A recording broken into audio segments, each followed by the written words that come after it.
Yeah, it was just degrading, humiliating. I get spit on, I get cigarettes thrown in my face. I mean, I almost lost a couple eyes a couple times, man. People going like that and tossing cigarettes at you, hitting you right in the face.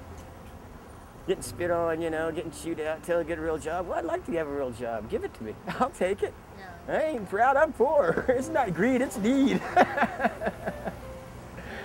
I mean, that's being honest. But some people out here, they make it their life's ambition. You know, a lot of people have institutionalized the streets. That's like people go to prison, you know, what they're gonna just serve the rest of their life in prison. You have to institutionalize the prison, or else you're not gonna be there. You're gonna be one of the mental institution. And I think that's the same thing with a lot of people who live on the streets. They've institutionalized the streets now. They're incapable of living in a house now.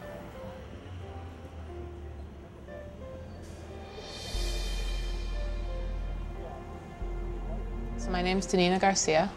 I'm part of the vendor services team, and I also work with advocacy and organizing a real change. And so what that looks like day to day is that I'm the main go-to person for the people who sell the paper. I support them in whatever they're trying to do. I train new people.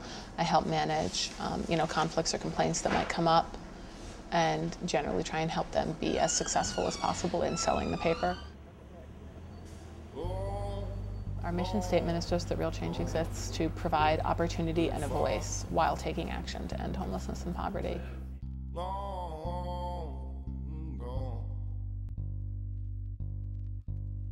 The only hardest part that I had out here mostly is alcoholism.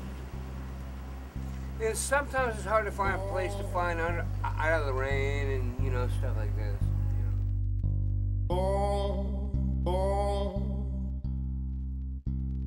The primary cause of homelessness in King County is housing costs. Really the primary cause of homelessness in the nation. There is nowhere in the nation where the minimum wage is, where, you know, working 40 hours a week at minimum wage allows you to afford a one-bedroom apartment.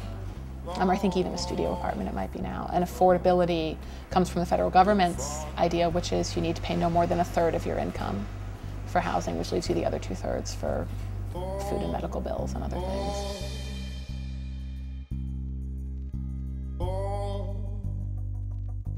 I'm considered disabled, and 2/3 of my money goes to my apartment building. So, you know, when I need a little extra cash, I go sell real change.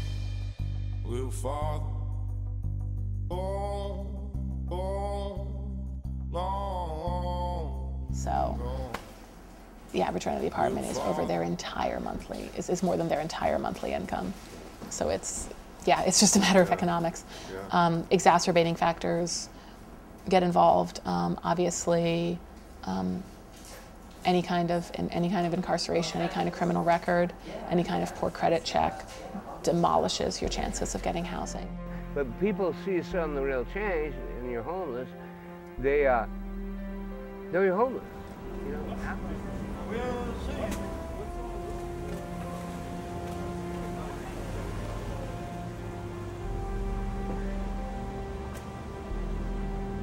The street paper movement started in, I think, the mid 80s in its current form, where you've got, you know, weekly or monthly papers that are published and that are sold primarily by homeless and low-income people who sell the paper for a small profit, and it's a, you know, immediate and low-threshold way of making some money. The mayor, when he first got in office now, he used to say, don't give beggars or panhandlers money, let them sell real change.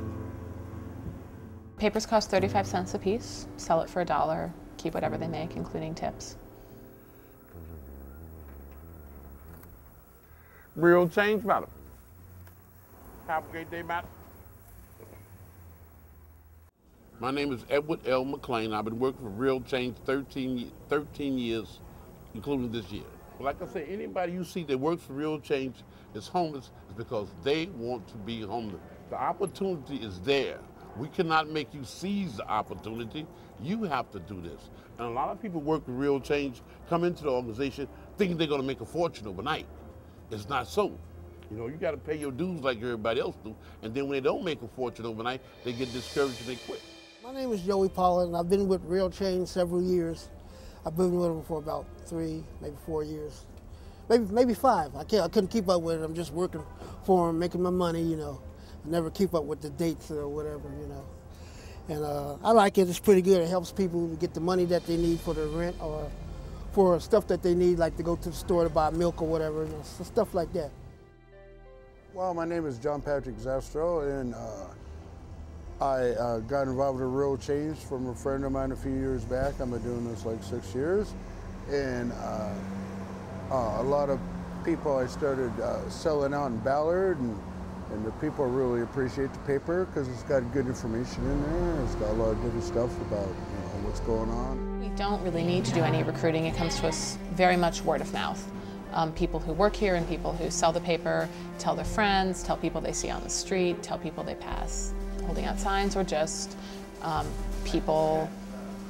Lately, as the economy's been suffering, we've seen more and more people who come in and who say, you know, I used to buy the paper, and now I'm in trouble and I need a way to make some money because I've lost my house or I'm facing my medical bills, and this is the situation I'm in.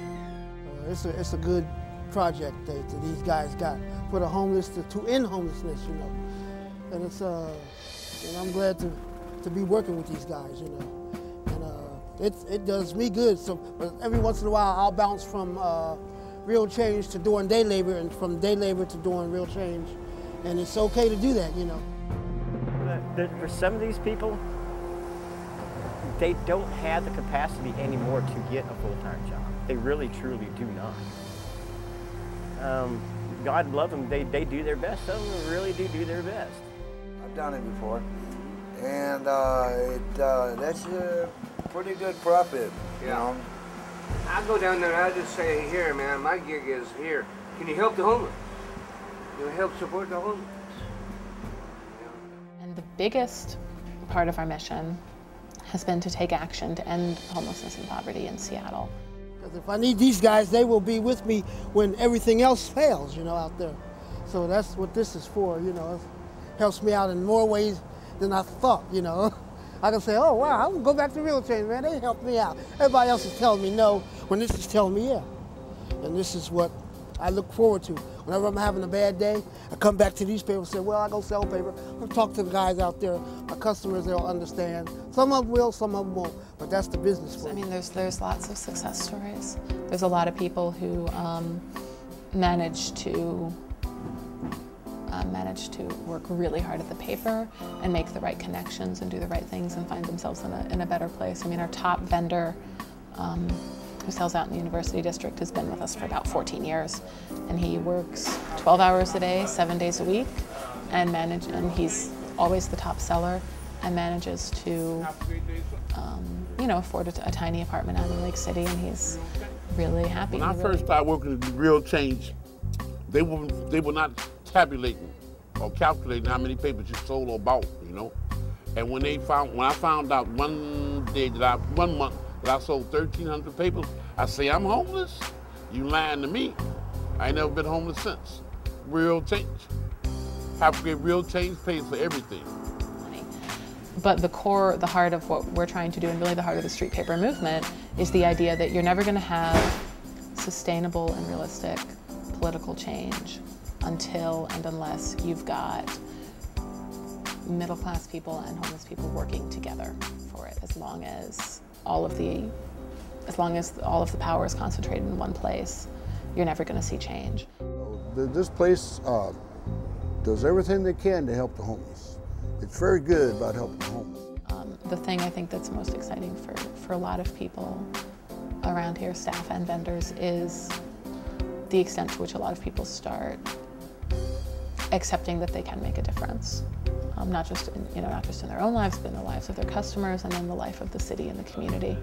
A lot of people who have always looked at it as, well, this is just my fault, I just screwed up, or, well, there's just no chance, there's no hope, start to see that, okay, wow, not only is there a way that I can make some money and that I can support myself in a way that's dignified and that I feel good about, but there are other people who are concerned about this. There are other people who see these problems that I see, and there are other people who are working to change it. And we can work together, and maybe we can actually make some change. Hey, how tough is that? You go out there and sell some papers, you know? I mean, It's just that simple.